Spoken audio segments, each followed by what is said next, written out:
De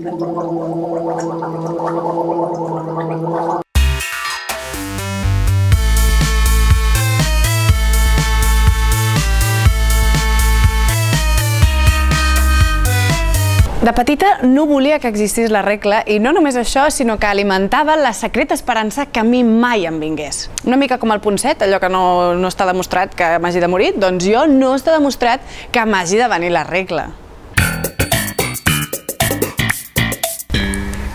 Potser a mi no em ve mai la regla.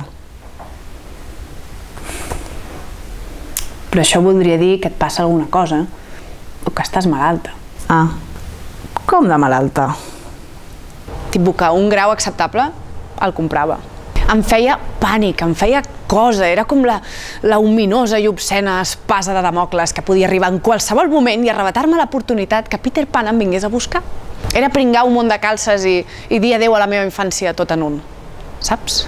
Durant segles, la vivència de la regla entre mare i filla era una mica, diguem-ne, més estil victorià.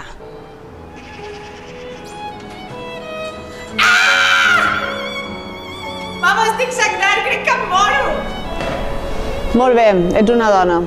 Passarà cada mes. Vigila que no et prenyin. T'hauria pogut explicar abans, però he tingut 12 anys molt liats.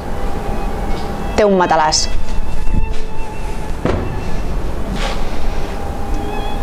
Ara, afortunadament, la tendència canvia. De fet, o sigui, ma mare era al contrari. No hi havia res que li fes més il·lusió que jo comencés a expulsar el bressol del meu fill nonat pel cony. Curiosament, el que més m'aterrava en aquest planeta. Mama, mama! Sí? A classe de naturals he descobert la vacuna contra la sida. Avisa'm quan siguis fèrtil. Una mica ho vivia així, jo. Jo em sentia com... Era com el meu Vietnam i jo anava perdent companyes de trinxera i llavors també hi havia el que jo anomenava col·laboracionistes hormonals. Les que feien campanya activa. Maria, m'ha vingut la regla. Buah, ho sento. No, però això és bo.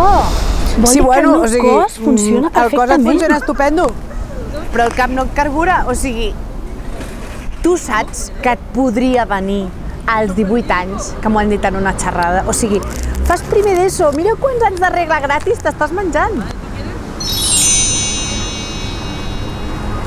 Després ja em va venir la regla i se'm va passar la tonteria i agraeixo molt, de veritat, a ma mare no tenir aquesta perspectiva negacionista victoriana del tema. Ara m'estimo la regla, és un procés natural, forma part de mi, de vegades em fa mal, com el meu gat. Clar, és com, ara que jo no sóc la negacionista, ara veig que ho són els altres. Sin manxes, ni t'enteres, ni s'enteren, sin olor. Parlem-ne del tema de sin olor, perquè bàsicament és emplaçar-te un sèfor al cony, o sigui, toma Minority Report. Si agafes i enganxes una compresa oberta a la paret del menjador, et fa d'ambientador. Per què no puc tenir la regla i punt, i jo saber-ho, i la resta de gent saber-ho, i no passa res? Per què de sobte haig de ballar Bollywood o salsa?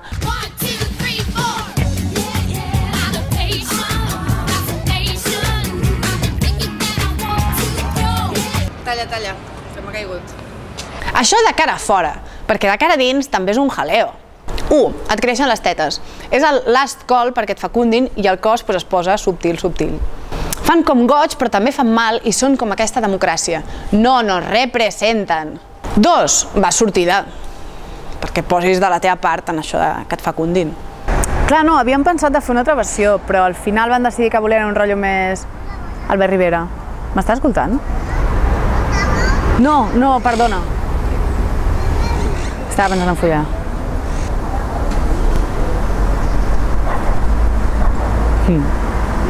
Tres, et surten grans, per si vols penjar l'abric.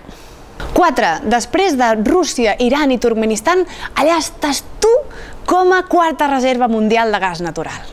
Està bé, et pots desplaçar autopropulsant-te. D'una banda et passes una setmana així, llavors tot és com bastant evident, però de l'altra estàs devorant el teu propi pes en donetes i pollastres a l'ast i estàs pensant com no te n'has adonat que la teva vida és una puta merda i què em deu passar? Tens la regla cada mes des de fa anys. Podries començar a veure o Agatha Christie. També hi ha el típic moment de conversa sobre la regla. Fuà, és que la regla, piripí, piripú... Sí, de vegades és una mica un rotllo. Sí, no? I a vegades és incòmode, perquè no et passa que quan dorms surt tot, taca tot, en plan, pots amb fer coses, i de vegades és que, o sigui, em fa tant... Però bueno, en veritat em dura un dia i mig i no em fa mal. Què? Això és roja, no? També hi ha un moment superhilarant, que és quan els tios diuen no sé què em passa, dec tenir la regla. Clar, és que és boníssim, perquè és com que ells no poden tenir la regla, però diuen que estan alterats com si tinguessin la regla. I això és divertit, perquè no poden tenir la regla, perquè són tios. He buscat acudits sobre la regla a Google i he trobat un de boníssim, que és papi, què és la regla? La regla es sangrar por el coño. Ala, ya lo he dicho. Ah, ¿y el transportador de ángulos? LOL. Però he trobat un que sí que m'agrada. Quina és la diferència entre la sorra i la sang menstrual? No pots fer gàrgares amb la sorra.